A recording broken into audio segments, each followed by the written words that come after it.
the refs just swallowed their whistle in the fourth quarter because, Sabonis just taking a pounding in the post. No calls. That Justin Holiday shot, that was clearly a foul, overturned.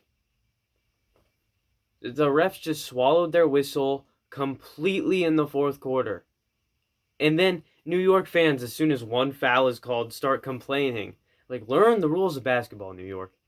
Because your fan base knows nothing about it based off the crowd reactions. And maybe they do when they're sober, because they were probably all hyped up on Xanaxes and beer, because it's New York. I mean, if it was Indiana, it'd be meth, so. But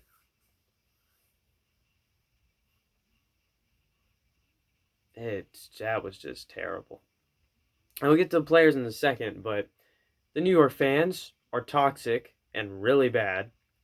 Tom Thibodeau needs to stop crying after every call. Every call, even if it's the right call, he's on the sidelines. What's that? What's that? What that is a foul. What that is by the textbook rules of basketball, that is in fact a foul, Tom Thibodeau. I get, since you're in New York, you're used to getting the benefit of having New York written on your jersey, but you're not going to get it every single time. They can't make it too obvious. And yeah, those refs, they were terrible. Oh my goodness, they were terrible. Player-wise, I mean, Malcolm Brogdon, he actually had a pretty good game. He had 22 points, eight rebounds, and 7 assists. And defensively, he was solid. Miles, he didn't score a lot. He only had 1 3-pointer, but he got 2 blocks and a steal. He's pretty good on defense. Caris LeVert, he had 17 points, and he was decent on defense. Domantas Sabonis had 21 points and 15 rebounds. It's just in that fourth quarter, we couldn't score. But a lot of that was due to just taking a beating on offense and them not calling anything. It took away the momentum completely, and we went ice cold.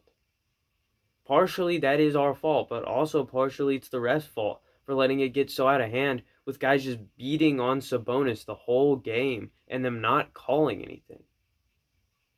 It's terrible, the treatment that guy gets.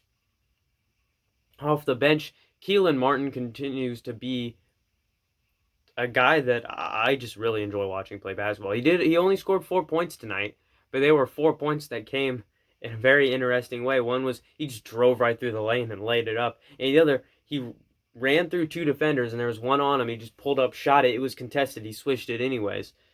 Torrey Craig did not really put up anything in the box score, but his defensive ability, I feel like, was a bit snubbed because for whatever reason we were not having him guard Julius Randle. I don't know why you wouldn't put Torrey Craig on Julius Randle, but we weren't, for whatever reason. TJ McConnell only had 2 points. He was not the best tonight. Yeah, I like TJ, but tonight was not his night. Jeremy Lamb also tonight was not his night. Goga, he actually had a somewhat decent game. On defense, he did a pretty good job, and on offense, he hit a 3 and he got a 2. So Goga kind of doing a little something. I mean, as a team, for most of the game, we played really good. And our defense, it was everywhere. Our defense was really good, except for just those final minutes in the fourth. Started letting stuff through. We lost the will to win. We didn't want to win this one. And then on offense, we just went ice cold. I mean, physically, we were probably beaten. Physically and mentally. And it just sucks. Because we really should have won that. We really should have won that. And it's our fault. It's also the ref's fault for being so stupid. But it just makes me angry that we let that slip through our fingers. And, I mean, we'll get to face the Knicks again because they're in the Eastern Conference. So we get a few more games against them. But it just makes me mad because even after we beat New York, they still haven't learned their lesson, and they wrote us off as an easy win. Their fan base was writing us off as an easy win. Even though this win was definitely not easy for them, a win is a win in their mind. They don't care how the other team played as long as they had less points than the Knicks. So they're just gonna bring up this game every single time we try to say anything. I mean, against New York, even though that rivalry, it's kind of coming back to life with both teams being at a similar skill level. Yeah, the if you don't think the Knicks and the Pacers are at a similar skill level, you need to watch them play because they were pretty evenly matched the whole game. Like it was a close game for most of the game. They are very evident. It's very evident that they are skillfully in the way they play. They're very similar. But with them being similar and stuff, it feels like the rivalry's kind of back. And even when the Knicks were bad, I still took it personally because I'm just like that.